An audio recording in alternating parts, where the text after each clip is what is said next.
Welcome back. More Overwatch League. We are going to be doing predictions for the first 2 days of Stage 2. Week number 4. Only got 2 more weeks left this stage. Exciting. So before I get into the predictions themselves, I'm going to go over the Stage 2 standings. So this is not Stage 1 and 2 combined. This is just Stage 2. Because I haven't really talked about it much, but now that we're only a couple weeks away, we have a pretty solid picture as to who is up there going to be competing for the Stage 1 playoffs, and who is going to be more just looking towards improvement and going into stage number 3. So teams that are pretty much out of it. Dragons, they are 0-6. Even if they win their next 4, which they won't, it'll be 4-6. That's not nearly good enough to make it to into the top 3 of teams. So they're out of it. Florida, same thing. They're 1-5. Even if they went out and go 5-5, no way. They're too far back. I'd say also the 2-4 teams, which is Boston, Dallas, and San Francisco. They're all 2-4. Even if they win out, which Uprising play fuel today, so both of them can't win out. But even if they do, last stage we saw that 7-3 was the worst record that a team that made the playoffs was. That was the Spitfire. Spitfire and the Outlaws were 7-3, and a couple of the 7-3 teams, like the Valiant, didn't even make it. The Uprising were 7-3 as well. No, they were 6-4. Never mind. So yeah, those teams, even if you finish 6-4 at this point, I don't think that's good enough to make it.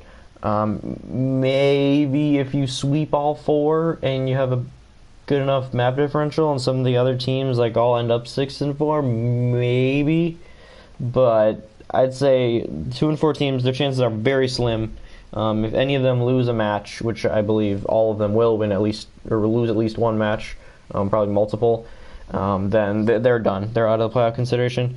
Then you got your 2 endangered teams, which are the Houston Outlaws and the Philadelphia Fusion. They're both 3-3 for this stage, and they pretty much need to win out. If they win out and do it convincingly map-wise, maybe they can get there. Maybe they can squeeze in there at 7-3. But yeah, they're in trouble. They're pretty much in the you lose one and you're pretty much done category right now. So those 2 teams definitely have to be nervous, and they're going to have to definitely finish out this stage very strong. Then you got your teams, all the teams that are like right up there. You got the Valiant, the Gladiators, both the LA teams, and then the London Spitfire are all 4-2 for this stage. So they're all tied. Right now it looks like London has the tiebreaker. I thought it was LA that had the tiebreaker, the Gladiators, but I'm not sure map differential wise. But those 3 are all very close. They're the 3, 4, and 5 right now. And then number 2 is the New York Excel, Sior. They are 5-1 for this stage. And then you got the Dynasty of Seoul back on top. They're 6-0 in stage 2, even though they have some very tough matches this week.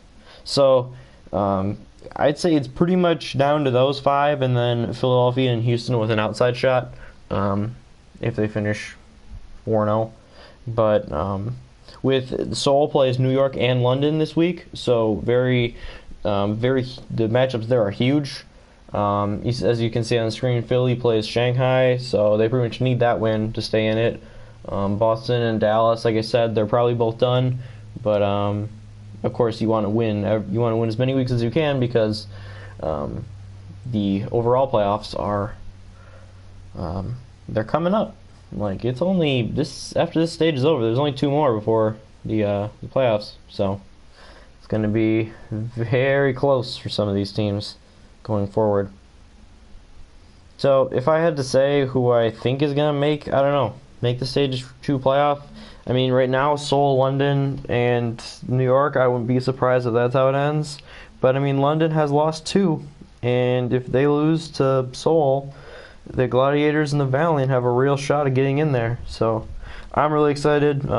As you guys know, my team's the Gladiators, and they're they're in contention for these playoffs, which makes me happy. If they make it, I'll be absolutely thrilled. If they don't, I'm still proud of the effort they put in this stage. Hopefully they end the stage out very strong, because they are in it for the Stage 2 playoffs and the overall playoffs. They are back into the picture. So there's just a little update of the standings. After this week, it's going to be a lot more clear.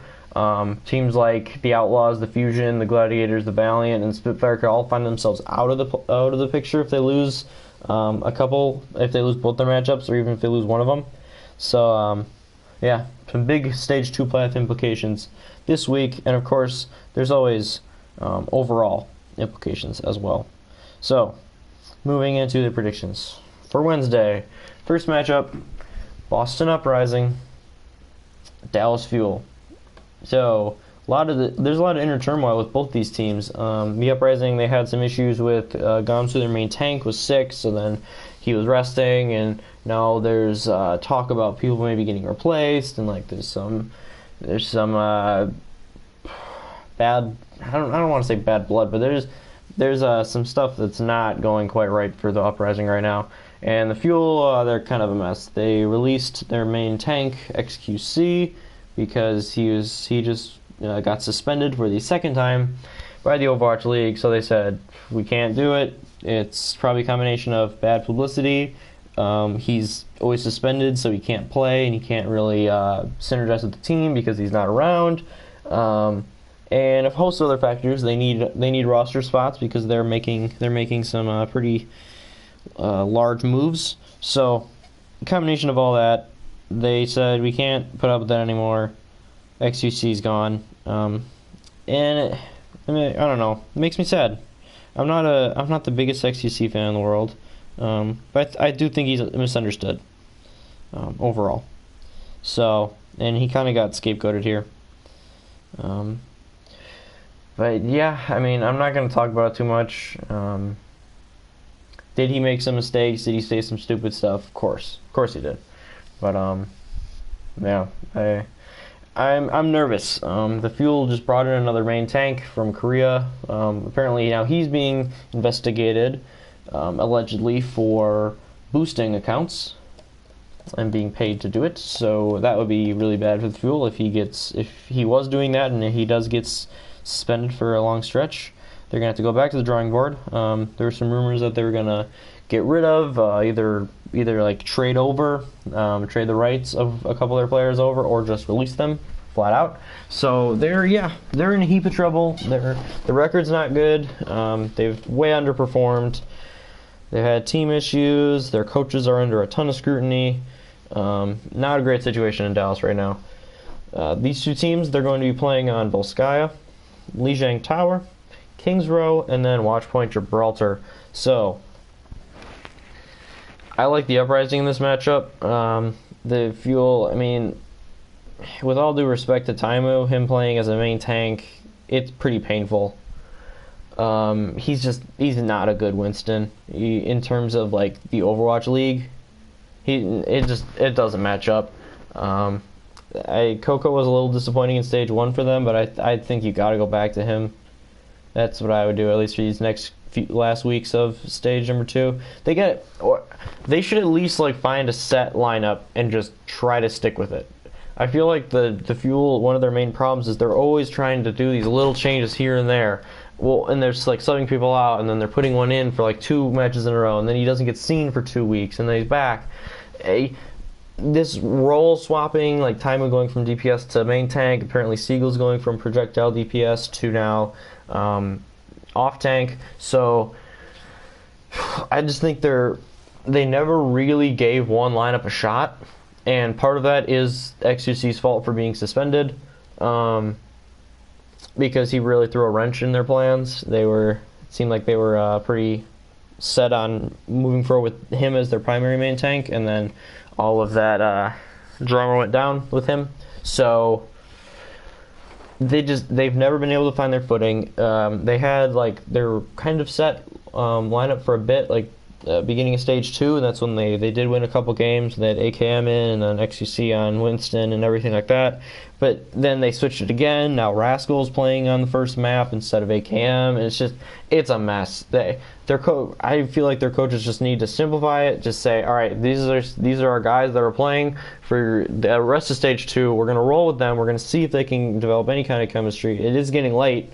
They may have waited too long already for this, but they're changing things up too much. Players can't get comfortable. They can't synergize. They can't develop strategies that they really like. And I think that's their main issue. And because of that, I like the Uprising in this matchup. I think they're going to win 3-1. I don't like much at all what I'm seeing from the Fuel. I'm nervous because they're a team that they didn't have many Koreans, and like they pretty much had Effect, and then they got Rascal. I think those are the only Koreans on their roster. But now they're, like I said, they're bringing in Osu, which may be temporary because of what's happening. But anyway, they're a team that they didn't have many Koreans, which is good for the league. Like, nothing against Koreans. They're great at the game. I like a lot of them. Like a lot of the players that are Korean in the league. But I want there to be more diversity. I want to see players from South America, from North America, from other parts of Asia, Africa, Europe, doesn't matter, right? From anywhere. And that's why I would really like the Florida Mayhem. They're all European team. The Gladiators have Hydration, who's Brazilian. We have Shaz and iRemix, who are also from South American countries. So I've talked about this enough already. I won't get into too much of a rant on it, but I don't want the league to become just teams importing Koreans, a bunch of them, over from Korea, because I don't know. I really like the diversity of the league, and I hope that it stays like that. But I understand it's like there's a reason they're bringing in these Koreans. They're the best players in the world. They must train harder, or just they have something that the Western players just don't have yet. So I understand why it would happen, and I'm nervous that the Fuel are gonna, if they continue these struggles, they're just gonna blow up their team. They're gonna ship off almost everyone. They're just gonna bring in a full Korean squad, and that's just gonna start happening to the rosters who are struggling. And I don't want that to happen. I want there to be this level of diversity. But anyway, Uprising 3-1, rant over. Going into match 2. Speaking of Korean teams, this is a excellent matchup. Super excited for this one. This should be one of the best matchups of the year. It's the New York Excelsior and the Seoul Dynasty. So the Excelsior won the first matchup between these teams in Stage 1. They won it 3-2. It was a very close matchup. These guys are going to be facing off on Hanamura, Nepal, Hollywood, and then Watchpoint Gibraltar. So I go back and forth with this one. And to tell you the truth, I don't want to sound like a hater. I really like their team, but I think some of the players on New York Excel are a bit overrated. Mainly Jonak on the Zenyatta. Because he gets so much attention because he's so good at damaging as Zenyatta. He's such a good damage dealing Zen, and he can stay alive pretty darn well a lot of the time, thanks mostly to his phenomenal other support in Arc, who has been one of the breakout stars of the Overwatch League. Even though people haven't talked about him too much, he's been so good for this team. Definitely underappreciated. He's the player on that team that's underappreciated. I think Pine is a little overhyped because he makes these insane plays. He has these sequences where it's like, holy crap. But he also has sequences where he kind of struggles. So he's kind of streaky in a way. But I mean, obviously, he's an amazing McCree, and I'm not saying that he's not. He's also incredible on the Widowmaker.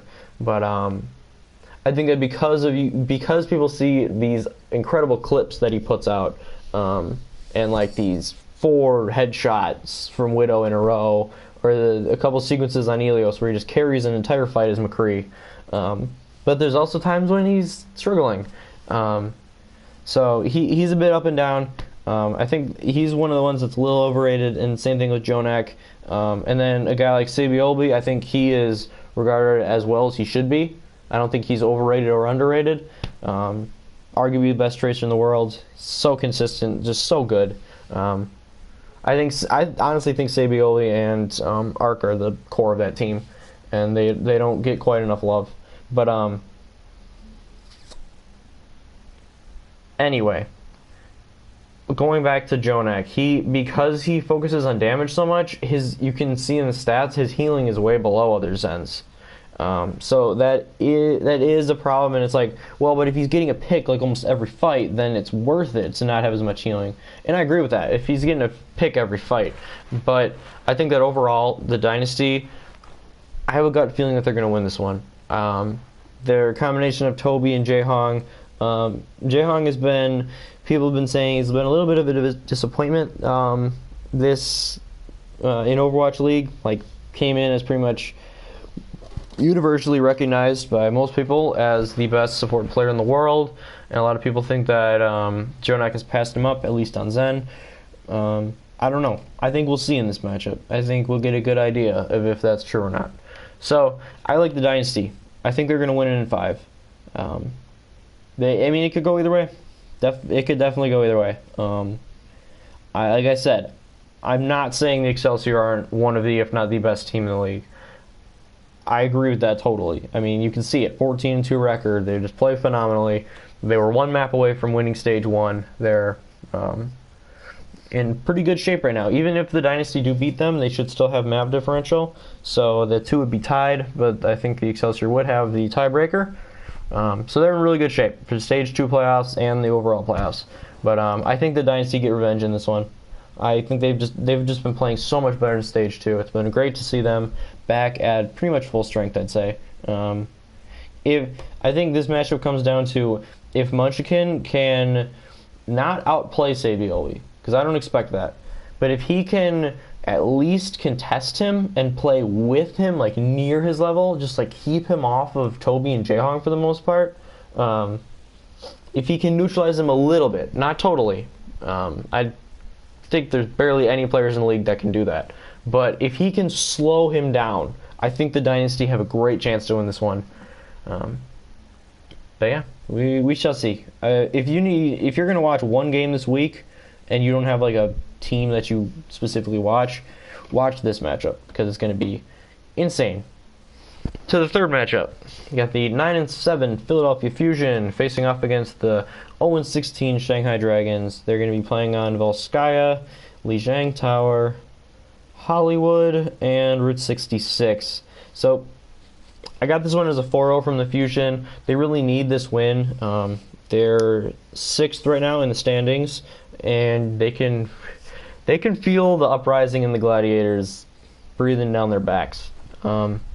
This is a matchup that they need to win. You got the 0-16 Dragons. One of the Dragons' best maps, Kings Row, is not in this pool, so that's an advantage for Philly. Shanghai's been pretty terrible on Volskaya, so that should be an easy win. I think Fusion rolls to 2-0 easily. I think Hollywood will be pretty close, but the Fusion will win it. And then I think Fusion will close out Game 4. I could see the Shanghai Dragons winning the 4th map, though. They played pretty well on Route 66. And Fusion have been a little suspect on that map. But and either way, it's a 3-1 or a 4-0 pretty easily in the Fusion's favor. Then on Thursday, the Dragons have a back-to-back. After they play the Fusion, who are a very good team, they get to go against the Excelsior. That's brutal. That's a brutal turn. They're going to be on Hanamura, Nepal, Hollywood, and Route 66. Look for the Excelsior to maybe play some of their players that don't get as much use. Maybe see Janison on main tank instead of mono, and a couple other changes. But either way, if they sub people in and out or not, Excelsior wins this one easily. I'm going to say 4-0. Maybe 3-1. Shanghai get a pity map somewhere. But yeah, there's not much to say about that matchup.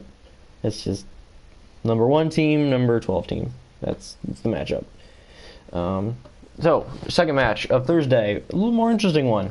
Florida Mayhem against LA Valiant. You say, oh, Glenn, Valiant are 11-5. They're in 4th place right now. Yeah, 4th place right now in the overall standings. Come on. The Florida Mayhem are 2-14. The only teams they've beaten are the Fuel, who are 10th, and the Dragons, who are 12th. They're 2-14. Come on. Well, I don't know. The Valiant have been a very inconsistent team. At their peak performance, they look so good, but sometimes it's a little shaky. They're going to be playing on Hanamura, Nepal, Hollywood, and Route 66. So I agree that the Valiant come out really strong. They're on top of their game. They're super focused. They should win this one pretty easily. But if they come out and they're just kind of, whatever, it's the Mayhem, this team can surprise you. So I'm going to say the Valiant win 3-1. But this is a matchup to watch. I think, and remember when I picked the Mayhem to upset the Uprising and then they got 4-0'd? Well, I think the Mayhem are a sneaky, maybe underdog pick here. I'm not going to pick them. I think the Valiant will come out to play. And if they don't, I think that they have enough time that if they drop one of the first two maps during halftime, they can kind of refocus and they can really come out and take it to them in the second two maps and win it. But yeah, you can't take the Mayhem too lightly now. They're not a terrible team by any stretch. So, moving in to the last matchup of the day. On Thursday, Houston Outlaws, Los Angeles Gladiators, playing on Volskaya, Lijiang Tower, Kings Row, and Watchpoint Gibraltar. This is an incredibly interesting matchup. You got the Outlaws, they're in 5th place, 10-6. Gladiators, tied, well, they're in 8th with tiebreaker. And they're 8-8. If they win this and the Fusion lose to the Dragons, then they'd be tied record-wise for the last playoff spot. And the Outlaws would only be one game behind them. So this is a huge matchup for the Outlaws, huge matchup for the Gladiators. These maps, I'm telling you, Volskaya has been a great map for the Gladiators. And not been a very good map for Outlaws. I think the Gladiators need to take map 1. If the Gladiators do not take map 1, Houston wins this series. Because it's like one of their worst maps, one of your best maps. If you're the Gladiators, you can't lose that one. Then game 2, Lijiang Tower, that's going to be a really good one. I'm going to say the Gladiators win map 1. I'm going to say the Outlaws take map 2. But the Gladiators looked pretty damn good on Lijiang. They took it to the Spitfire on that map. And yes, Spitfire were playing one of their weaker, their not A lineup for that map. But we dismantled them. And that was the original GC Bouchon roster who almost won Apex Season 3. They narrowly got 2nd place. So, I mean, even though that wasn't their best squad, it's still a very good team, and the Gladiators kind of dismantled them. So I think in this matchup, the Gladiators' main advantage, I think Fissure is better than Muma on main tank, and the Gladiators have Asher, who's pretty much Tracer. He's a Tracer main.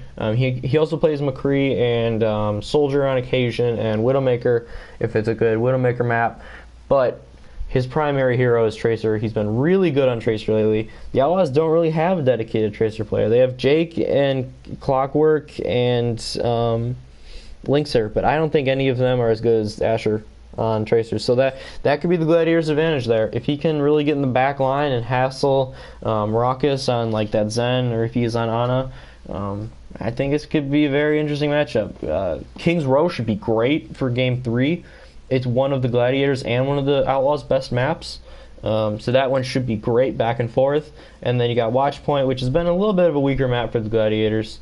I think the Gladiators are up 2-1 going into Watchpoint. They'll win game 1 and then either game 2 or 3. I think it'll go Gladiators, then Outlaws, then Gladiators, then Outlaws. And I think the Gladiators will eke them out on Ilios, just because of what I mentioned before. I think the Tracer, because Tracer is so important now, their Tracer play is going to put them over the top. Gladiators 3-2.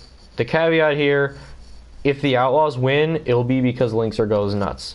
If he plays like he can on Widowmaker, the Gladiators do not have a Widow that's as good as him. Asher's very good on it, Surefour is very good on it, but they're not Linkser. So that's the Outlaws' main thing. They really need Linkser to pop off in this one. But yeah, that should be a great matchup back and forth. Probably, I'd say that one's definitely the second best matchup of these 2 days, besides the Excelsior Dynasty one. But yeah, super excited for that one. Alright, there it is. My mouth is getting real dry, so I'm going to stop the video here. Thanks for tuning in. I'll see you in the next one, and watch some Overwatch League.